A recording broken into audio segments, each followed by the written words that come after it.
ರಾಜಕುಮಾರ ಸಿದ್ಧಾರ್ಥನಾಗಿ ಜನಿಸಿ ತನ್ನ ಜೀವನ ಈ ರಾಜ್ಯವಷ್ಟೇ ಇಲ್ಲ ಎಂದು ಈ ಲೋಕವನ್ನೇ ಸಂಚರಿಸಿ ಜಗತ್ತನ್ನು ಗೆದ್ದ ಗೌತಮ ಬುದ್ಧ.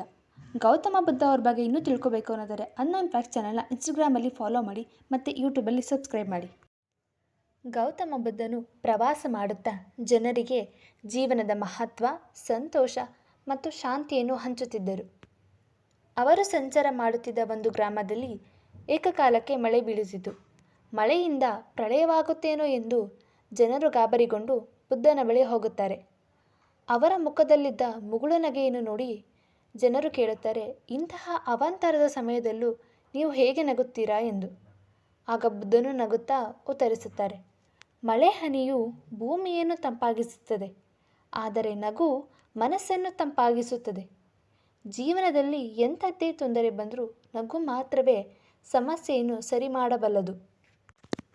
ಜನರು ಬುದ್ಧನ ಮಾತನ್ನು ಕೇಳಿ ಆ ನಗುವಿನ ಮಹತ್ವವನ್ನು ಅರ್ಥ ಮಾಡಿಕೊಳ್ಳುತ್ತಾರೆ.